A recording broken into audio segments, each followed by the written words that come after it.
We'll have a chance to visit.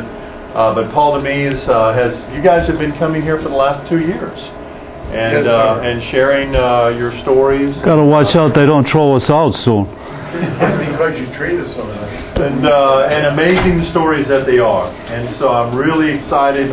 Paul has brought this slideshow, and most of these pictures you won't see anywhere else. And many of them are amazing slides.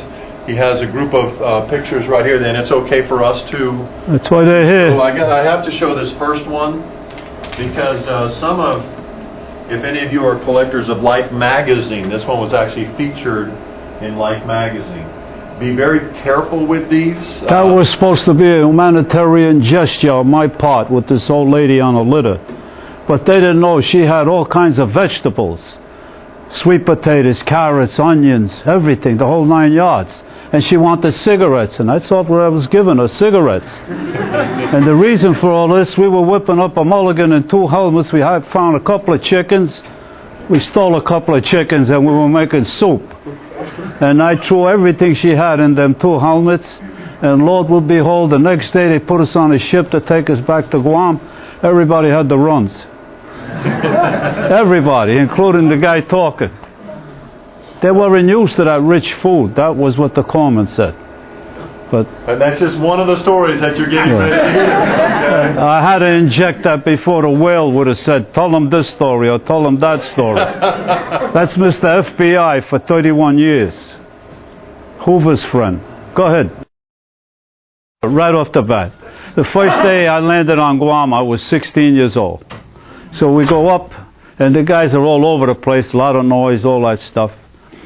And we get to this one place, I was a replacement with 10 other guys. Being a bazooka man, when the sergeant see me came up on the line, he says, put that gas pipe down and you don't shoot that at night unless you see a tank. I says, I know that. Button your lip, he told me, get in that hole. No getting out of that hole once it gets dark. For no reason. If you got to do anything, do it now. You can't get out of that hole after it gets dark. No talking, no nothing. No smoking. As soon as it gets dark, I had a guy that went through boot camp with me. He was a little like that Forrest Gump. You know that guy, Forrest Gump? He had them. I mean, he wasn't afraid of nothing because he was too dumb. But he'll go anyway. He'll stay in a hole with you until they killed him. You know what I mean? He would stay there. He didn't have no fear. And as soon as it got dark, he started calling me, hey, kid. Are you all right, kid? Did you make it? And I can't answer him. And this went on for about 2 minutes, 3 minutes, then he stopped. Then he started in again. Only this time he was calling me by name. Hey, DeMeis, are you all right? Did you make it? Hey, DeMeis. So then I couldn't take it no more. And I yelled out, you son of a gun, Dominican, not only do they know where I am, now they know my name. And every Marine on the line starts laughing. And at that moment, the Japs put 2 flares, a red and green flare, right over us. And that's where they banzaied, right at that spot. The rest, I can't tell you. You'll have to draw your own imagination. And I didn't wind up on a hospital ship, but I wound up in an Army trailer taking x-rays of my abdomen. You want to try the lights again and just... The time. Shut this damn thing for me. Where did you get all these, where did you get the pictures? Some of these you don't see in the magazines and the book. You want to show them then? Pardon me? These pictures? No, the ones that you just showed us in the slideshow. These are all combat picture slides that the guys that I went through boot camp were combat photographers. And I still know one, he's still alive, from the 2nd Raider. He's from Brooklyn, Bath Avenue, not far from where I come from. And he gave me all these slides. In fact, I got pictures home by the, albums and albums. And that's how I came about them. And I use them when I go to these schools, in Simi Valley, Thousand Oaks, wherever, just to show the kids. See, I don't want none of you to forget what you've got here and what the military did for you people. I mean, you don't just leave everything you know and love. A lot of those guys never come home. 17, 18, 19 years old. But the kids of today don't even know these places. Guadalcanal, Tarawa, Tarawa, in 72 hours, 1,000 and something Marines died. Just getting ashore on Tarawa. They couldn't get over the reef that fringed the island. Amtraks were the only things that made it, and after the first wave, all the Amtraks were knocked out. Nobody else could get ashore unless they walked in chest-deep water. All the sacrifices these guys made were for us. Today, the kids walk the streets like they own the place. You know what I mean? The same thing with these kids over in Iraq now. Rogie and I and 2 other Marines go down there and feed companies at a time. 240 men. We make a barbecue every 2 weeks when they come back from Iraq. He could tell you. We went down another time, him and I and Bob, we fed 37 wounded. One day I had 12 in my house with crutches, arms in a sling and everything. We fed the whole 12. And then another time we invited them to a dinner, and a 20-piece band from the 40s, 1940s, played for them. And they were dancing with all the women there and everything. They had a ball. So the point I'm trying to reach is that you don't support the troops with a sticker on your car. That's BS. You'll support the troops with deeds, what you do for the military. Because look what they do for us. You understand? And if only one of you go home and remember what I'm telling you now, then my trip here is worthwhile. Even though he ain't saying nothing. That guy over there. And he saw a lot of stuff in the Pacific on his ship. That guy. That whale in the corner. He could tell you about the kamikazes if I can get him to open up. The kamikazes on Okinawa killed 5,000 naval personnel. The most they ever suffered in the Pacific campaign in one place. 5,000 killed. 4,090 something wounded. The only Pacific campaign where they have more killed in action than wounded. And that's in the Navy alone. Those are statistics that are true. You know, that's why I'm running them by you. Richard, would you just tell us briefly what you did during World War II? He got hit on a ship by one of the 5-inch shells. They had all capital ships, battleships, aircraft carriers, cruisers, had complements of Marines on from the beginning of the Navy. And up to 3 years ago, they took Marines off, and they're now used as a hit-and-run force to help embassies if they're attacked throughout the world. But our job on there was to act as admiral orderlies, and of course all the sailors are not good all the time, brig guards, and we keep, usually you're assigned some weapon to fire. And the one he's talking about, we were on 20-millimeter guns, and I was a what they call a right loader, and my back is to the sea. But this kamikaze was coming at us, and boy, oh boy, the last time I looked around, it looked like this was the end of the war for me. And as he says, as he got near, he seemed to go up instead of down, and I could see his face, and he went off, and about, I don't know, 1,000 yards off the ship he dove in. So apparently he had been dead when I saw him and had no more control of the aircraft. But the ships took a tremendous beating in Okinawa, and the heaviest naval casualties of the war, really. 236 ships were hit. I don't know how many were sunk. But at night you could see them. They used to light up the sky with the anti-aircraft fire. And we came down the 6th Division along the coast. You could see it every night. It was like the 4th of July in Coney Island. Yeah. I'm passing these pictures around, so eventually they'll hopefully make it around to everyone.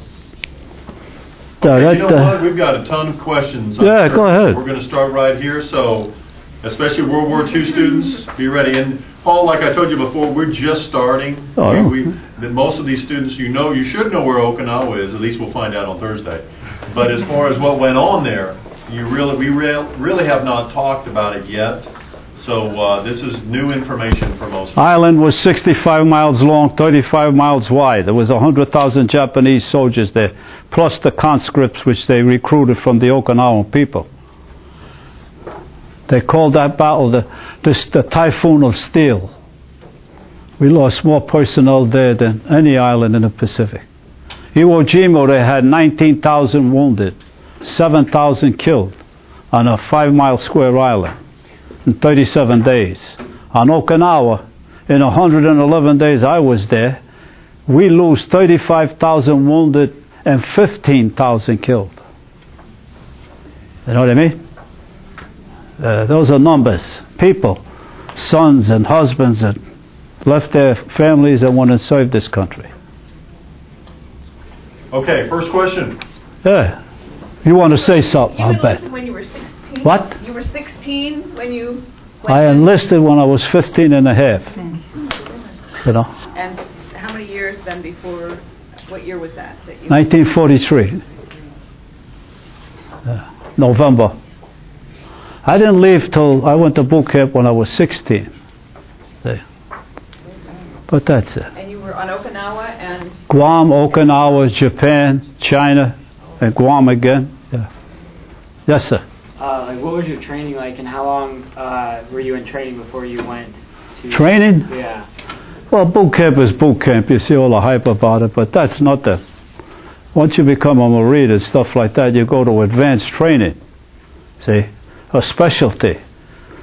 See, everybody's a rifleman in the Marine Corps. I don't care who you are, officer, what. But then once you get out, who becomes a radio operator, who becomes a tank driver, who becomes a headquarters personnel, a truck driver, motor transport, or something like that. I was sent to Bazooka school. Figured that one out. And I was an expert rifleman. Yeah. You want to say something, you I bet. enlisted when you were 16? What? You were 16 when you went I in? enlisted when I was 15 and a half. You know, And how many years then before, what year was that? 1943. November. I didn't leave till I went to boot camp when I was 16. See? But that's it. And you were on Okinawa and Guam, Okinawa, Japan, China, and Guam again. Yeah. Yes, sir. What was your training like, and how long were you in training before you went to... Training? Yeah. Well, boot camp is boot camp. You see all the hype about it, but that's not the... Once you become a Marine and stuff like that, you go to advanced training. See? A specialty. See, everybody's a rifleman in the Marine Corps. I don't care who you are, officer, what. But then once you get out, who becomes a radio operator, who becomes a tank driver, who becomes a headquarters personnel, a truck driver, motor transport, or something like that. I was sent to Bazooka school. Figured that one out. And I was an expert rifleman. I put in for scouts and snipers. I'm glad I didn't get it. I would have been killed right away. But they sent me to Bazooka school. And that's the way it works. And then when you go to your next step after advanced training, you go in the Pacific and you join an outfit. I joined the 1st Provisional Brigade. And being that I was trained in bazookas, they made me an instructor. And there was guys, combat veterans, raiders with sergeants and corporals. And, you know, it wasn't easy to try to teach them when I'm only a boot, you know. But, you know, I made them understand they did it. It wasn't my idea to teach you guys. They asked me, because it was a new weapon. And the first time it was used was in the Marianas, Saipan, Tinian, and Guam. Oh, I've got one. When you hit the beach and you're in the fog of war, they're firing on you and everything, how hard was it to get to where you were going and remember how you were supposed to rendezvous and all of that once you were actually... There was mass confusion and you're scared shitless. At least I was. And you're supposed to form up if you're in a rifle squad and stuff like that. But a bazooka man has different training. Like, I follow a group of men and they don't want me to lead the point or nothing. I try to stay in the middle of a group. So if somebody sees a target, they just call me kid and they point. And I look and look till I spot it, and it's my job to knock it out because they can't get close enough to hit it with a grenade or just rifle fire and automatic fire. That was my job. And were there people specifically to protect you as well? I mean, you were... Well, I was in the middle. They were looking. Everybody's, watching. You got to survive in order to perform your duty. Right. And you're so scared, and everything. I don't know what comes over you, but you learn to do what you have to do. Was it a two-man team, Paul? Yeah, I had a loader, and he followed me like glue. Yes, sir. Oh, you said you're in one of those holes at What? night? You know, you were talking about when you're in the holes at night? Yeah. How long were you in there? Like, were you in the whole night? Do you sleep, or how many times were you in there? You're in a hole all night till sunup. Before it gets dark, you're supposed to lay out all your weapons, like clean your weapon, put all the clips if you got an M1. If you got grenades, you squeeze the cotter pins so they're easy to pull out before you throw them. You get all prepared. You take the chain off your canteen, so if you want to take a drink that makes no noise, there's no smoking, no talking, no nothing. But then, if you're on a forward listening post, which is about 150 yards from the main line of resistance, there's 3 guys, and you got a radio. And you hear anything, you beep them twice, and then they know where you are. And then nobody fires, they throw grenades. And then sun up, you get ready, do what you got to do. I never went to the head because the Japs were always watching, and they killed more guys going to the men's room than anything. That answer your question? Yeah. What was the scariest situation for you during the war? What was the scariest situation? Every day, every minute, every day. I was scared when I was going back to Guam when that island was liberated. I was not scared when I saw the Golden Gate Bridge when I came home. Paul, Yes. was there anyone that sticks out more than another where you were... No, it just got worse every day. Did it? Yes, sir. When were you given that Purple Heart? I got hit a couple of times, and I only got, I think, 1 medal. And, I never thought much about it. But if it's like in today's campaigns, if you get hit with a piece of shrapnel, you get a Purple Heart. But, you were ashamed to do that in World War II. If you come here, I'll make you feel a couple. Yeah, put your finger there. Damn, Yeah, that's one. There's 2 more right here. Put your finger there. they're just stuck. And they took a piece out of this in Los Robles a month and a half ago. I got it. I don't have my wallet. I left it home. But I got over 20-some pieces. 20, More than 20. 20 pieces of shrapnel still Yeah. in your body No, I only got 3 left that I know of. that they've taken out since the war. Since the war, yeah, I go to the VA, they've been taking them out. So you still have pieces of shrapnel? I that got come- 3 pieces left. But 20 pieces have been coming out? Yeah, I got them. Next time I come, I'll show you. That's okay. The last piece was that big. He's brought them before. He's brought them. My niece could tell you. She's Have we introduced your niece? Would you please do that? I'm sorry. I'm afraid she's too good looking. And these football players, are any in here now? This guy, Keep an eye on them. I am. I know. He's right up front. What is he, the center? Or running back? I don't know. What are you? Running back. Huh? Defensive end? What? An end? Defensive end. Oh. See about playing for the Giants. But anyway, where's the questions? I ain't going to wait till Thursday to see the reports. Yes, sir. Was there any possibility that you were going to go to Europe, or did you always know you were going to the We were going to go to Germany? Yes. Was there ever any... Germany, the war was over in Germany, May 11th. And August the 6th in the Pacific. They signed a surrender on that man's ship in Sagami Bay, September 4th, I believe, 1945. He served on the same ship that the ceremony of surrendering was performed, the USS Missouri. Who all wants something? All right, Mike? Did you ever go down in one of the trenches or in the tunnels that the Japanese people had? Did you ever find one and go down there, or no?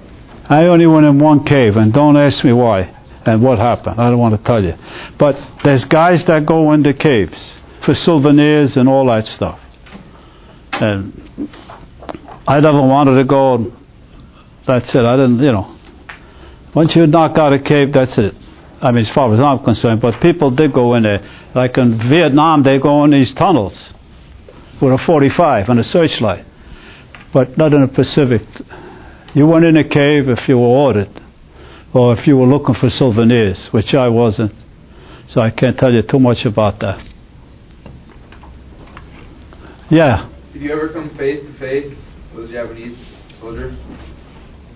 I saw them. And I always prayed it was at a distance, but I mean, I didn't see, one time, but I mean, you see them wounded sometimes on the deck. But yes, who else? Oh, yeah, go ahead, Blondie. How did you feel about the Japanese when you were like? How did I feel? Yeah, about them. Like, they're fierce warriors, and some of them think they're related to samurais. A lot of them think, and those are the guys you got to watch out for. They give no quarter, and they don't expect any. Like those guys that hit his ship, those kamikazes. What makes a guy get in a plane and then just go kill himself hitting a ship? It's like these dirtbags in Iraq. These towel heads. They blow themselves up because they promised them 72 virgins. If you're born again after you kill yourself, and you do see these 72 virgins, you go through 2 or 3, they'll kill them. How many of those women he's going to go through them 72? That's all a bunch of, 72. Next question. Sir, you might. Where? Right here. Okay. On those same lines, those that were the indigenous or those who were domiciled there, I've read that when the Marines were advancing, that the locals would come out and they were so indoctrinated that they would come out and either kill their families. Oh yeah, they jumped off cliffs. On Marcy Point and Tinian, they jumped off cliffs. In Okinawa, when we reached Arasaka, I saw with my own eyes, plus my friends, a Jap officer come out below us. We were up on the cliffs, and there's a rocky beach. There are all big stones everywhere the water hit the land. And he made these 6 soldiers kneel down in front of him. He took out a broom-handled pistol, 8mm Mauser, shot each one in the back of the head. And then he blew himself up with a grenade. And I wanted to shoot the sucker, but my officer said, no, don't shoot. And he killed all 6 of them, and then himself. The people were so indoctrinated, they feared us, we were going to rape them, we were going to do this and that. They killed themselves. Any which way they could. That was prevalent in the islands, especially on Saipan. Hundreds jumped off cliffs. Babies, threw the babies first and then they jumped. They got pictures recording all this.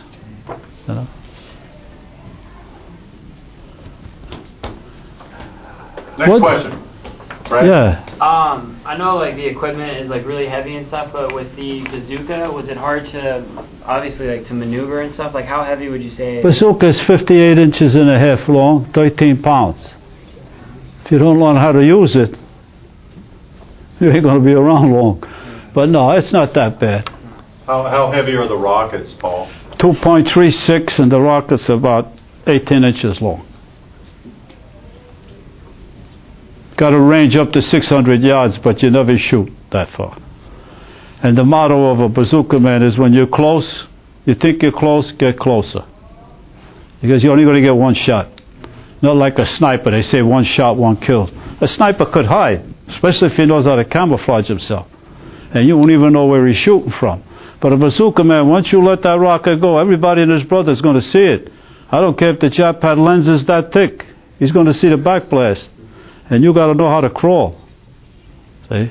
Yes, ma'am. How close were you when you said those, you were showing us the caves? And you were Oh, more than 125, 150 yards. And you fired 2 rockets into the cave? Yeah. The second one, I got multiple explosions, like boom, boom, boom, boom. And you could see the smoke coming out of all the vents. You know? Paul, the gentleman in red had his question. Oh, was gonna yeah. ask, when you were training, did you ever have anybody like shoot it backwards? Shoot a bazooka backwards? Yeah, when you're training them. You can't shoot it backwards. They only come out one way. They put it in the back and they come out the front. Well, I know. I meant like have it turned the wrong way. Have it turned backwards. You better wait in the car. This is all Christian. They don't ask questions like that.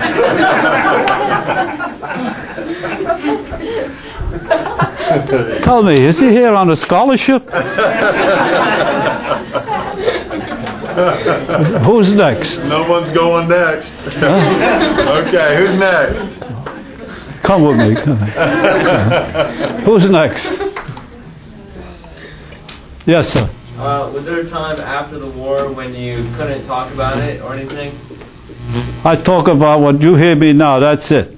Nothing. That's all I. No, I don't even think I never talked about it with my kids or anything. But this is about as much as you're going to get out of me. And So there are parts, Paul, that you won't talk about?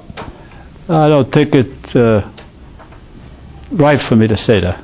You know, I'm telling you what I think you should know, period. I don't... By the way, I might bring something out. He had a near-death experience here just recently. And his daughters were telling me that while he was in the hospital, he was reacting to what happened to him during the war. He kept seeing enemies coming after him and yelling for men to hide. And they had one hell of a time holding him down for a while there. They tied me. They tied my hands and feet. You had a heart attack a couple months ago, is that what you said? My heart stopped, and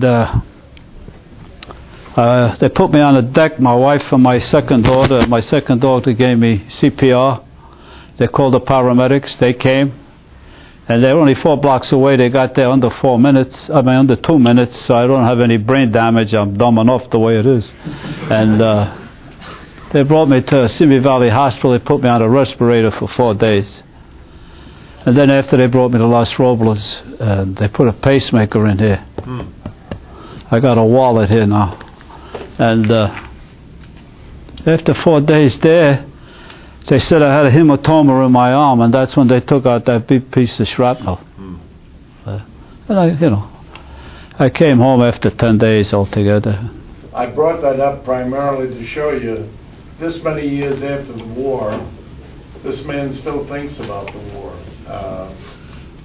Think of your other veterans that go in and they have these experiences. You don't forget them overnight. You live with them. He's lived with it. Thank God he's made a success. He's absolutely the most capable man I know, truthfully. I think you better shut up. And I mean that very sincerely. He not only etches glass, he makes knives, he makes leather, and in fact, can I show him the purse that one of the things that he does right there. This is the purse that he's putting together for his niece.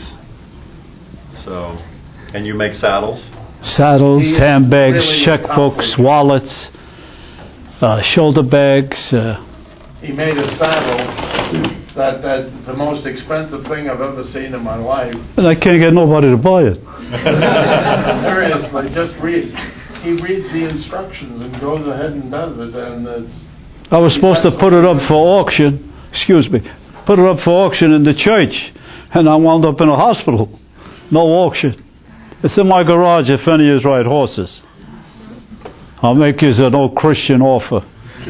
You can't refuse. Next question. How did you guys meet? Make sure you turn the weapon around. What is it?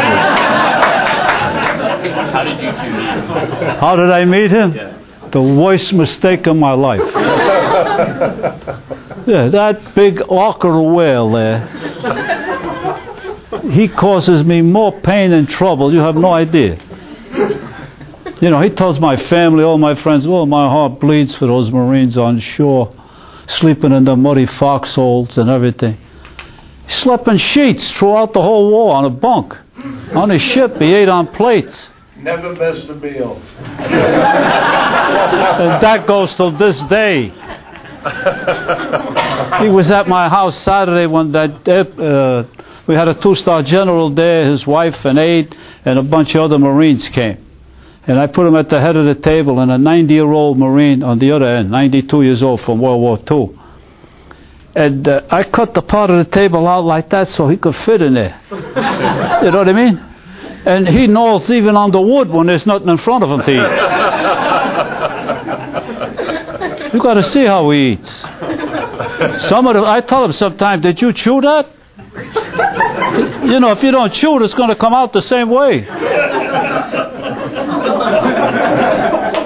He's bad. He is so bad. I don't want to get into it with him here because you'd probably throw him out if you could lift him.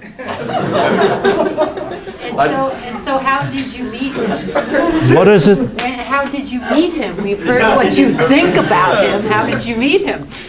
Somebody told him I knew how to cook.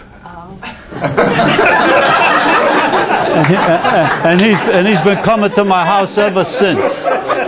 Now this general asked me to go to his house December 9th for a Christmas party in Miramar. Question. The truth is, I met him at the Marine Corps League. I went over there, and I used to go to these meetings over in Simi Valley, and all the time there was one guy washing the dishes and cleaning up. It was him. And I thought he worked for the place, you know what I mean? Yeah. And one day I asked him, I said, you know, why don't you slow down and just rest? Nobody's watching you now. I said, what are you doing here? He says, I'm a Marine. I said, what the hell are you doing this? You work all the time.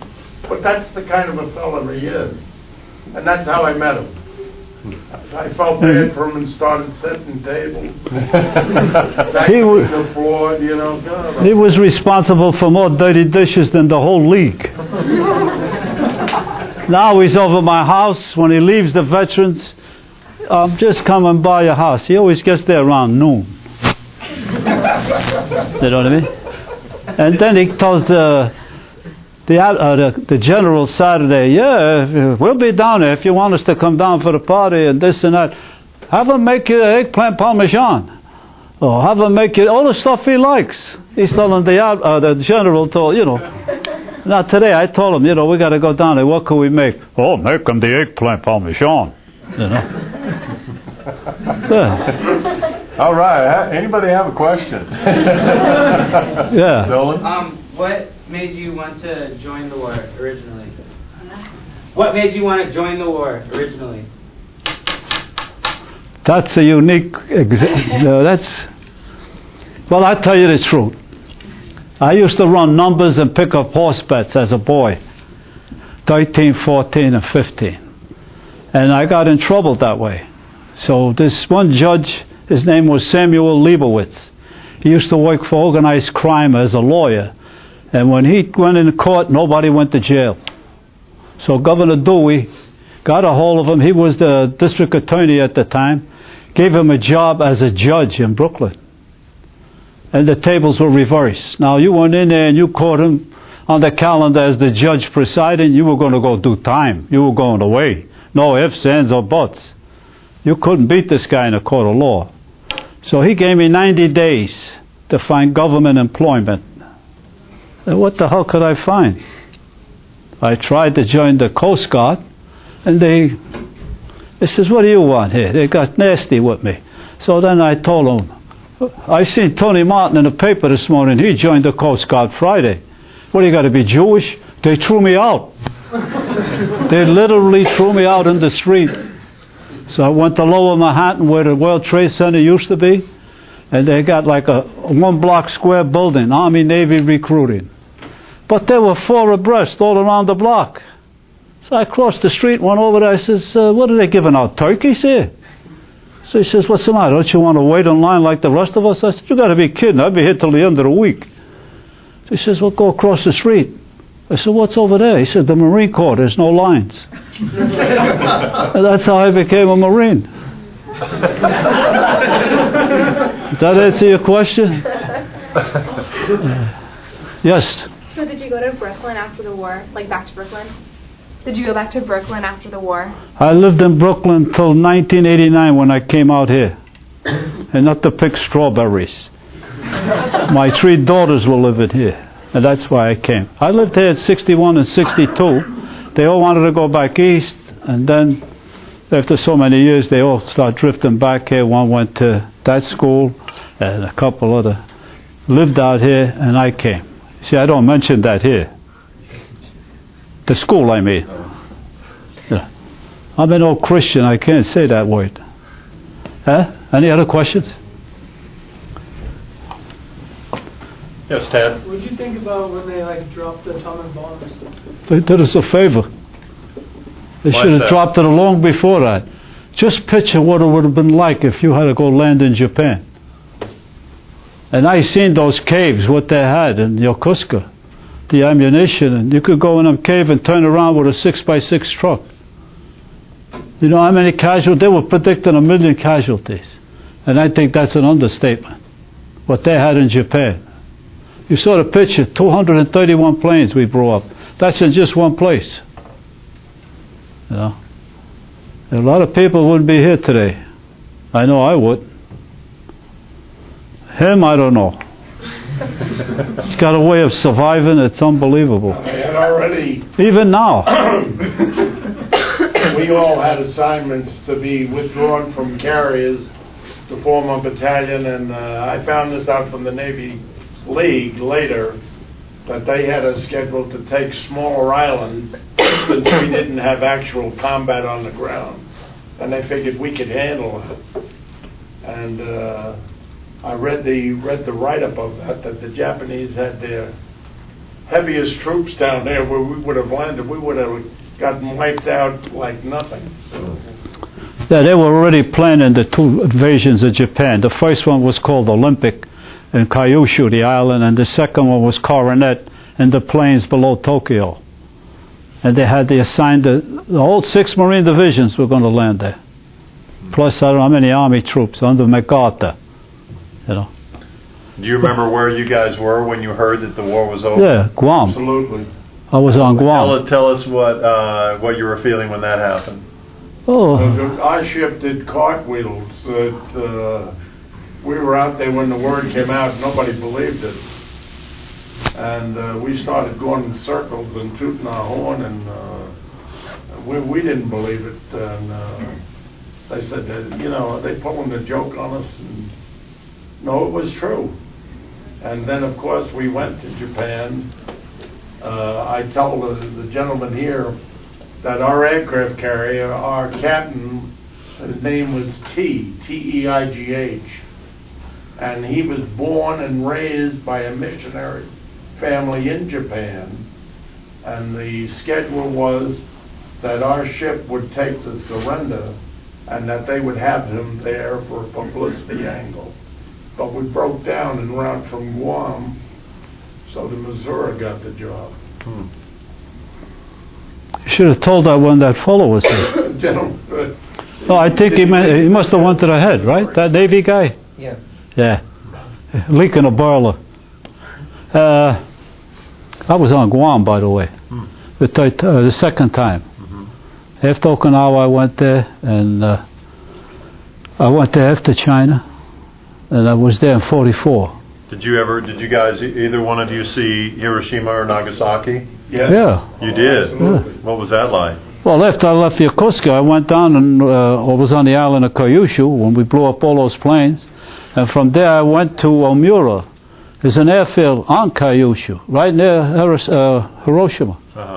And you have to pass Nagasaki to go there. I saw both places. We wound up in 1946. It might be interesting.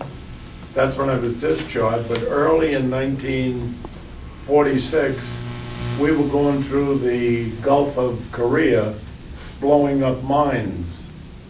And when we were pretty far up there, a Russian seaplane, one of these big platoon on the bottom.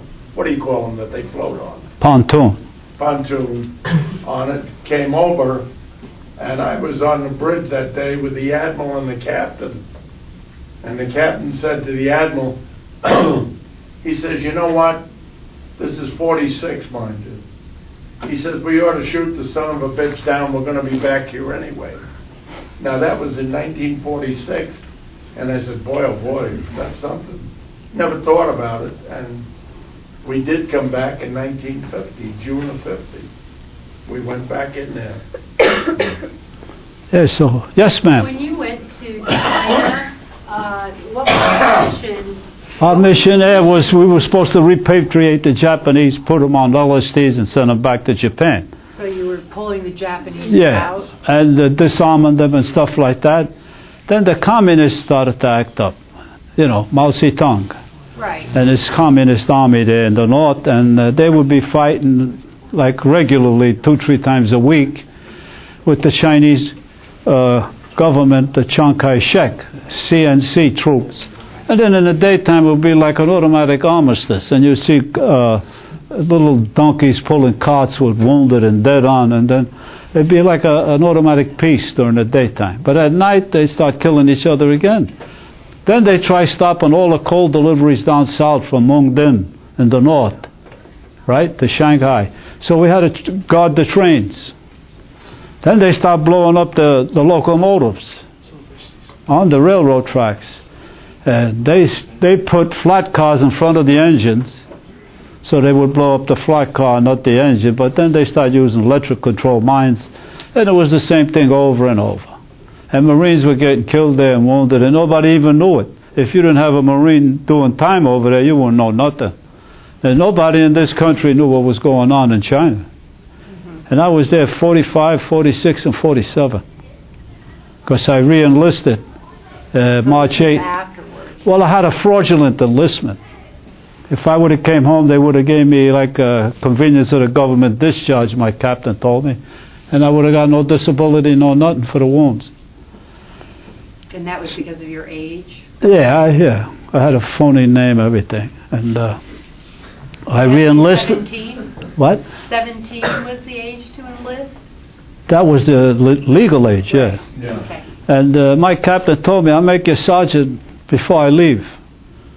You know, and I says, yeah, but I don't want to stay here for 2-3 years. He says, you don't have to. I says, no.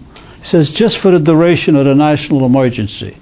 It's a general order that just came down from Washington, and as soon as Truman declares the emergency over, which Roosevelt declared when they bombed Pearl Harbor, you got to go home. He made me a sergeant before he went home. And about a month or two later, I got busted back to corporal, and for taking care of my men, I might say. And then after that, I didn't care too much about the service. And by the time I came home, I was a PFC. And they made me corporal again when I was discharged. But I didn't get to come home till I got discharged the last day of 47, when they had the worst snowstorm in New York. So how'd you get busted down, Paul? Well, we had this 8-mile square triangle. It was like a triangle, not a square. And we had 8 posts on the whole, it was an ammunition dump of the 1st Marine Division. In the daytime, we had 8 posts and towers manned by machine guns. But in the evening, we had just foot patrols, 2 men to a post. And it was the dead of winter. You know, April, it was snowing. Snow was coming down sideways. So I got a bottle of booze, and I went around the whole dump giving them all a couple of drinks, to, you know, and they're walking around in parkas. Some of them had sleeping bags on them with holes for their legs to come through, and their arms were so cold. When I got back to the guard shack, you know, this one corporal ratted me out to the office of the day, and he run me up for being drunk and incapacitated in accordance to performing my duty. By the way, he does not drink, so just so you know. Yeah. I don't drink often, like him. That's all he does. He was making martinis in my house Saturday like they were going out of style. And for some reason or other, he thinks he's 007 now. Shake him and do not stir. He took me to Lake Sherwood to eat over here. And that's what he tells the waitress as soon as we went in there. My martini, please. You know, like Sidney Greenstreet. My martini, please. You know? Hey, he was doing that all night Saturday. And then he tells me queen-size olives. Everything's got to be large. You know. He's got a esophagus that looks like the pumps on the gas station. Yes, sir. I was ready to give you a cigar. I thought you were going to ask me something. He's telling the truth, that's So I guess you're all going to fail Thursday. You're not asking no questions. You know, we shouldn't have... Yes? How old were you when you got to go back home? Let me see. It's 47. I was 19. 19. Yeah, 19. You went in at 15? I enlisted. I signed up at November 43. Okay. I didn't. I was in boot camp at 16. Okay. Yes, sir. Did you have any times where you shot your bazooka and it missed? What were you supposed to do after that? After everyone knew where you were? I didn't miss too often. Very seldom. I performed bank shots, which was unique in the Marine Corps. They didn't even know what it was. See, we had two types of rockets. One was pointed, and they claimed to be obsolete because they would ricochet. When I heard that, and I shot them over here in San Diego in Camp Elliott, if you can't get in a cave or get close enough to shoot at it, you put yourself under the gun, like that's under their fire. You know what I mean? But if you come in from the side, and you know the cave is made out of limestone or, solid rock, you could fire a grenade from an angle which they can't traverse their guns and shoot at you. So I would make a wide swing, and the guys used to go, "Where the hell is he going? Is he going home?" And stuff like that. But I only went to one side or the other side, depending on the target, the terrain around the cave, or the bunker, or the pillbox, whatever. If it was a banyan tree in the jungle, you could bank shot them easy. But they're very tough trees, big, huge.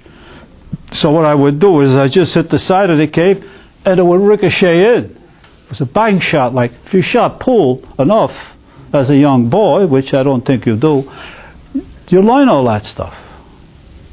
You understand? Mm-hmm. You learn how to make a bank shot. After a while, my lieutenant never told me, "I don't want to catch you, DeMeis, with a pointed rocket. They're obsolete." So the guys used to tell him, "Leave the kid alone. He knows what he's doing." After one or two bank shots, he never told me again, "You got any pointed rockets?" He never approached me, never said nothing. But when you came home, did you have any problems with dreams or flashbacks or anything like that when you came home from the war? Oh, forget about it. You kidding? I was living upstairs in my mother's house in Brooklyn. We had 3 rooms. I had 2 daughters. We had a bedroom, the whole 4 of us slept in it. I had a big, well, it wasn't a queen-size bed. They didn't have them that time. Just a double bed for me and my wife. Next to me, I had an army cot with my oldest daughter, Adele, and a little space. And then I had a crib with my second daughter, Rose, sleeping in. One night I got up and I started running. They were bracketing us with mortars in my sleeper, of course. And bracketing means the Japanese used to drop them in 4, a square. And me looking, peeping over the top of the hole. When I saw that, after the 3rd one fell, I was gone. The guys used to follow me because they knew the 4th one would make the square. And if we were in that area, we got the hell out. So that's what I thought happened, that, in my subconscious or whatever you want to call it. I ran across the beds. I stepped on my daughter Adele in the cot, and I fell in the crib with Rose. About a month or 2 later, the same dream. I don't run across the bed this way. I hit the end of the bed, the foot of the bed, and I tripped. And I hit the Venetian blinds. In the 2nd story, I'm going to go through the window, but they were wooden Venetian blinds. And they prevented me from going downstairs the hard way.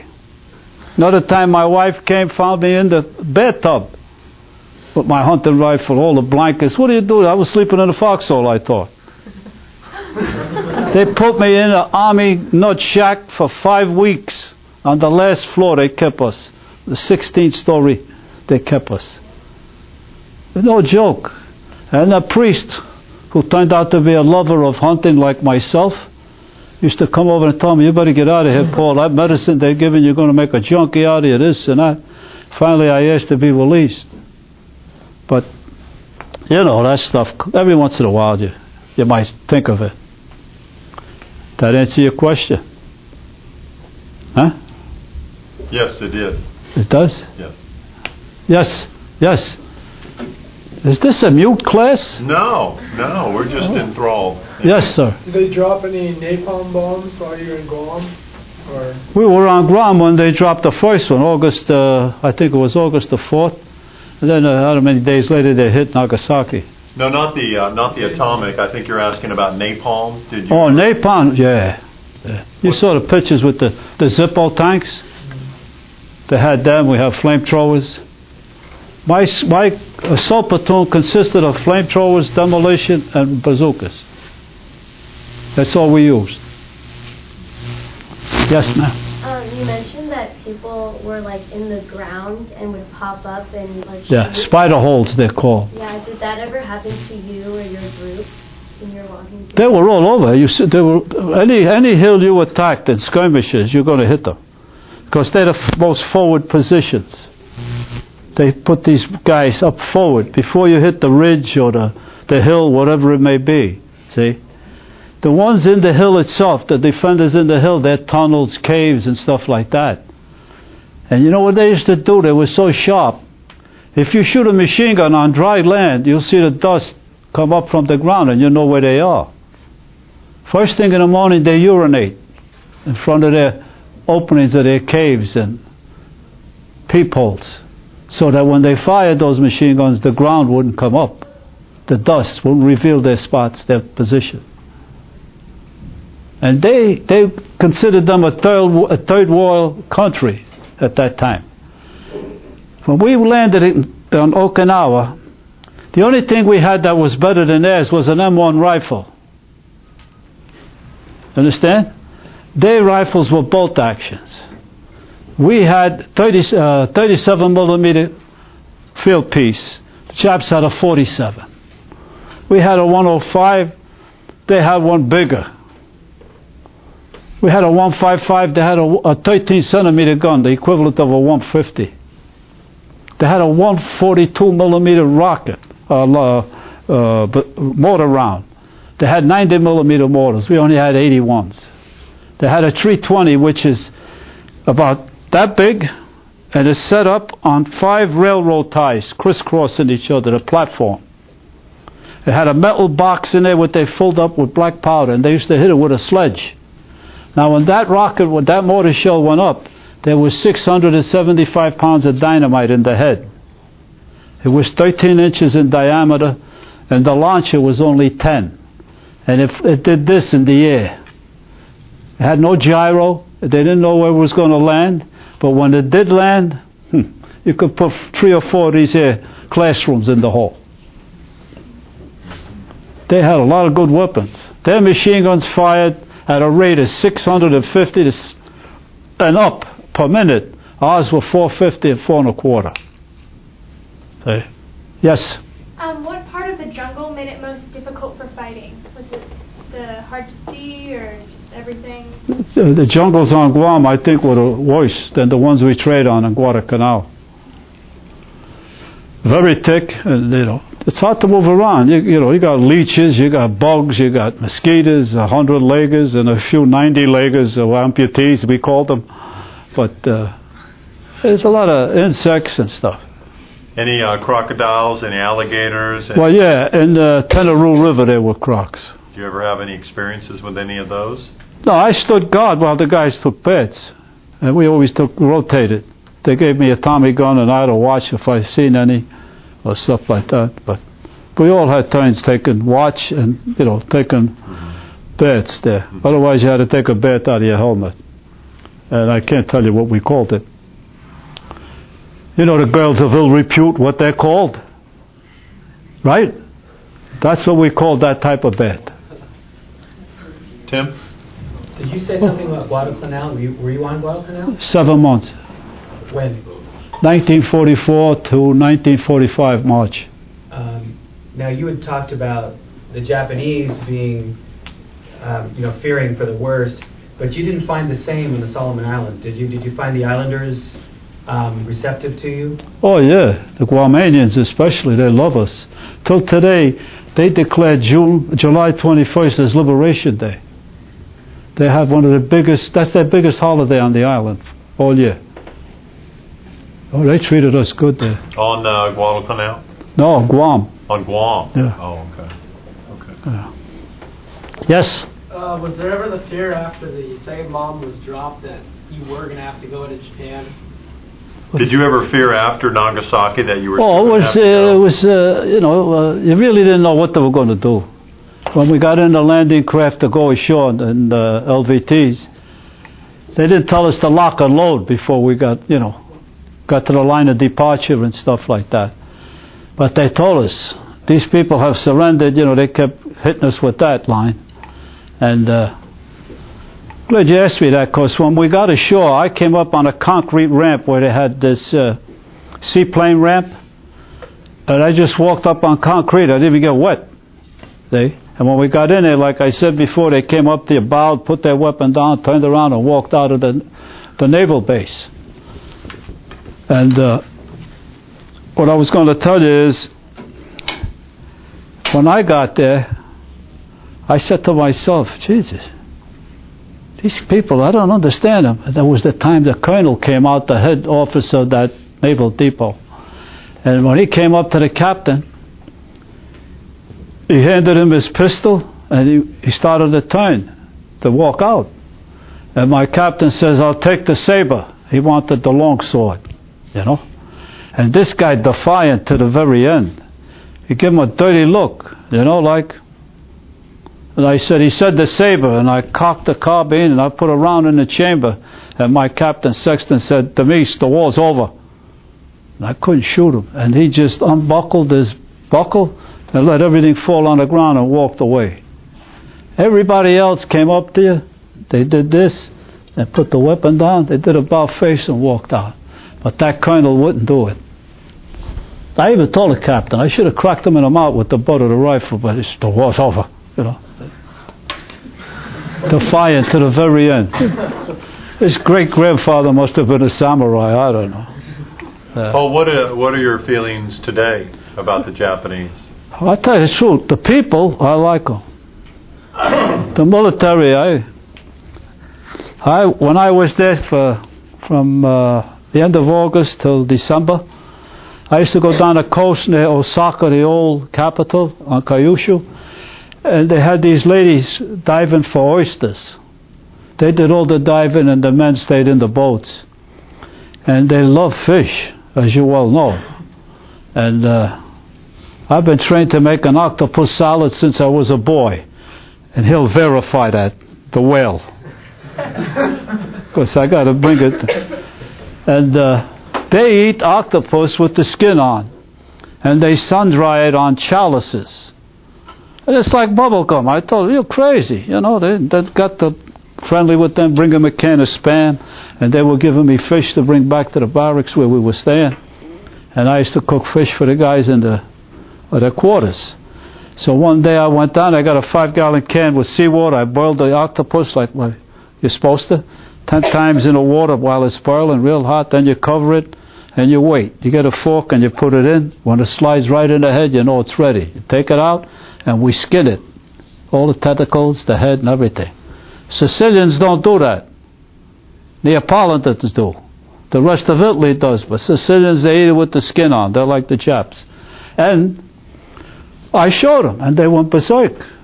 They more or less accepted me, and I used to go there all the time.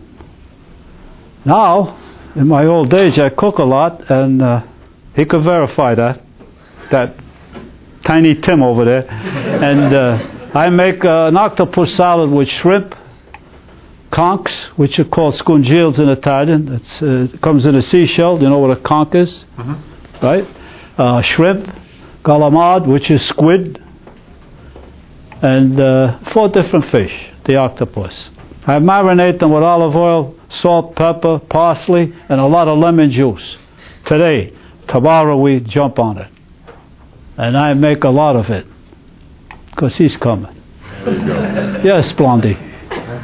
Have you ever been back to anywhere that you fought? Oh, no reason. You're there once, you don't have to go back.